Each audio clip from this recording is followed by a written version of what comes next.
Мною принято решение о проведении специальной военной операции. Уважаемые товарищи, ваши отцы, деды и прадеды не для того сражались с нацистами, защищая нашу общую родину, чтобы сегодняшние неонацисты захватили власть на Украине.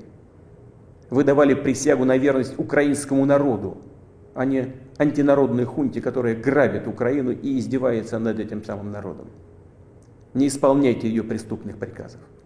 Кто бы ни пытался помешать нам, а тем более создать угрозы для нашей страны, для нашего народа, должны знать, что ответ России будет незамедлительным и приведет вас к таким последствиям, с которыми вы в своей истории еще никогда не столкнулись.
Вже штук 20 пролетіло.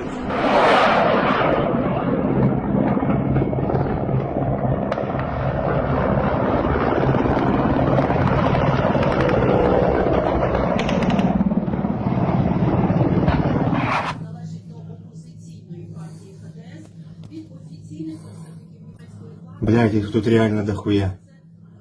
Вот еще летят. Это пиздец. Это просто пиздец.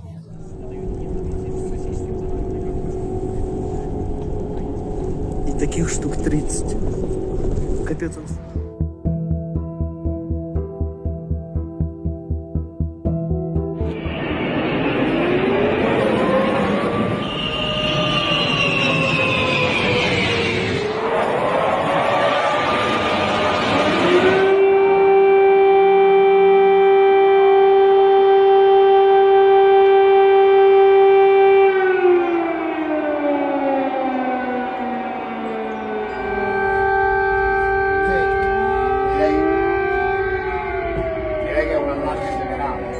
Perché ancora non si fosse svegliato, non sapessimo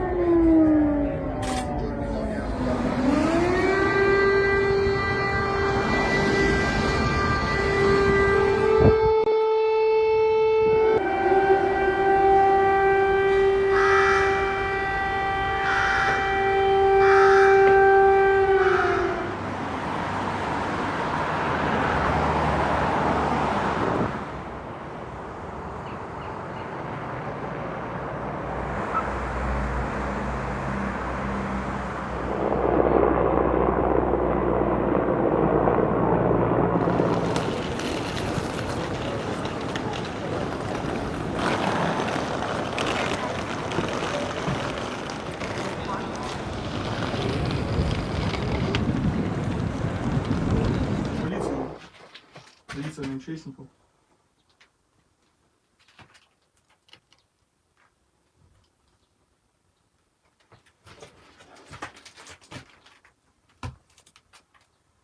Ну, там мне друг сказал, полиция.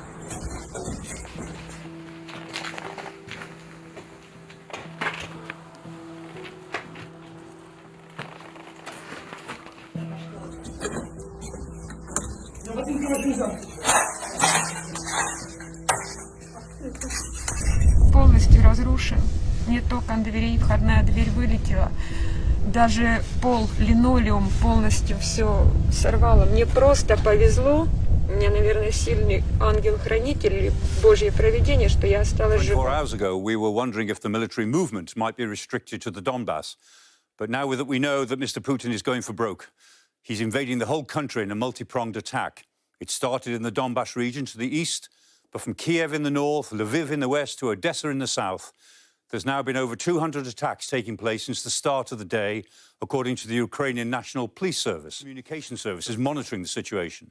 The first image taken on Monday, and in this one from today, where you can see clearly the aftermath of the attack.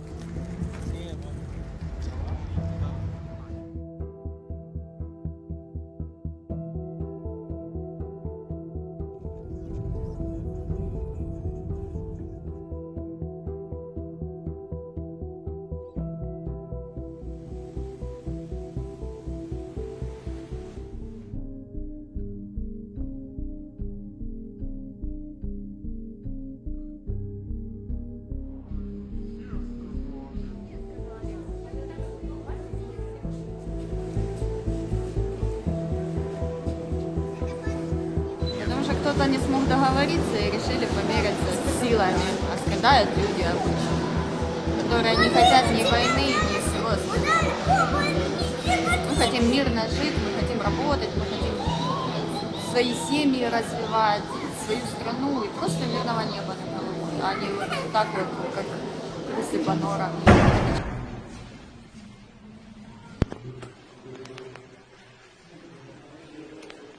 The aggressor state also used the territory of Belarus to launch an attack. They tried to cross the state border with tanks, armored personnel, and military vehicles, and 4 ballistic missiles have been launched towards Ukraine from the territory of Belarus. According to the latest data, they also attacked some of the hospitals. That was just the information that was out from the Minister of Health. And they also made an attempt to seize the Chernobyl nuclear power station. And the fight is going right there with Ukrainian National Guard protecting the Chernobyl station from the attack. So for the first time since Chernobyl nuclear disaster, after which Ukraine has been protected together with our European and American friends and allies, all the world from another nuclear disaster, we have to defend it again from the Russian forces.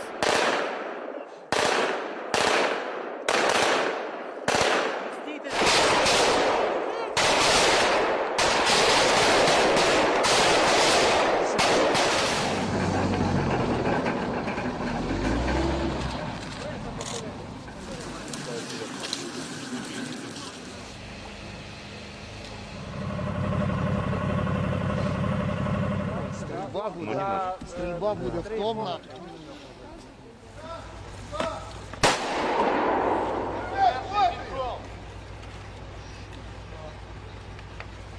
Відкрутила на візек! Увага, міномет!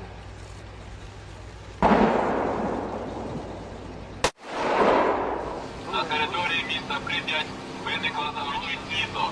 Газ, воду.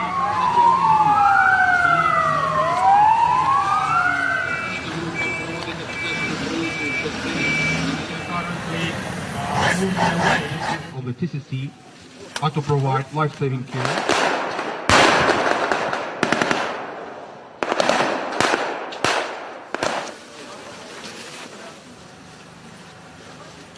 Слава Україні!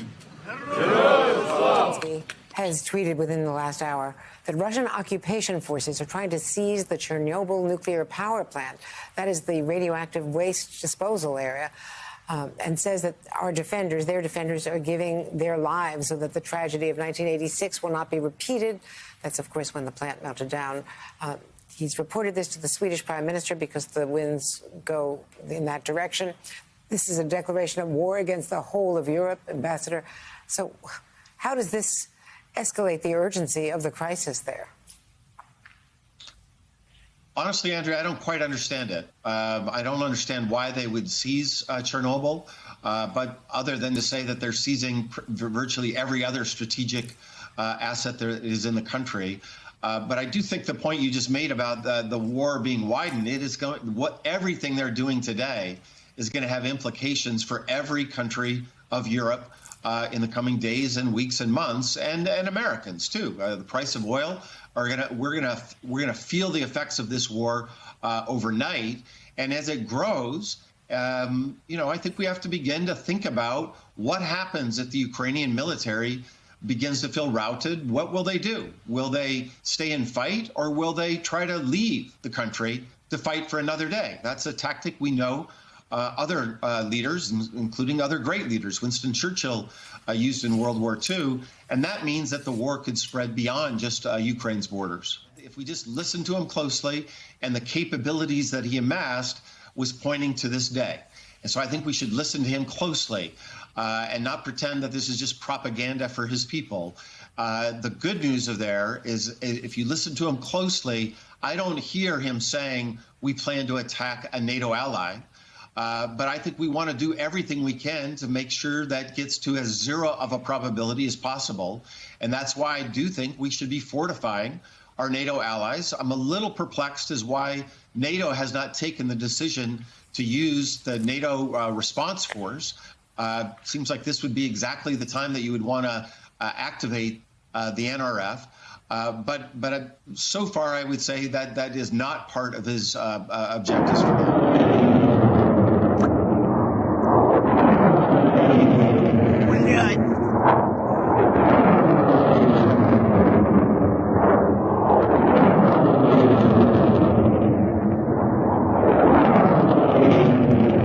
Не, войны не будет, все нормально, конечно.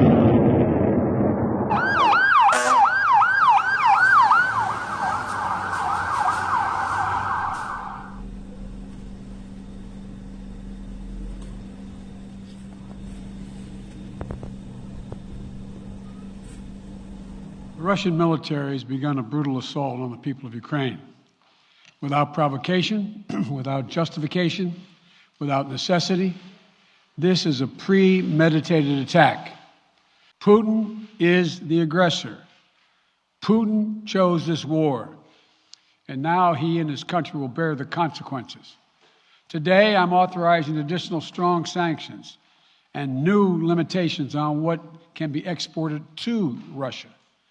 This is going to impose severe cost on the Russian economy, both immediately and over time. We have purposely designed these sanctions to maximize the long-term impact on Russia and to minimize the impact on the United States and our allies. Let me say it again. Our forces are not and will not be engaged in the conflict with Russia in Ukraine. Our forces are not going to Europe to fight in Ukraine, but to defend our NATO allies and reassure those allies in the East. As I made crystal clear, the United States will defend every inch of NATO territory with the full force of American power. And the good news is, NATO is more united and more determined than ever. I spoke last night to President Zelensky of Ukraine, and I assured him that the United States, together with our allies and partners in Europe, will support the Ukrainian people as they defend their country. We'll provide humanitarian relief to ease their suffering. Putin's choice to make a totally unjustifiable war on Ukraine will have left Russia weaker and the rest of the world stronger.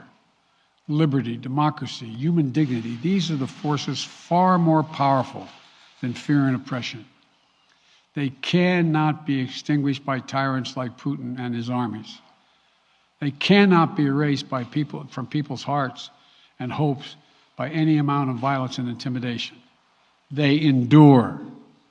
In the contest between democracy and autocracy, between sovereignty and subjugation, make no mistake, freedom will prevail.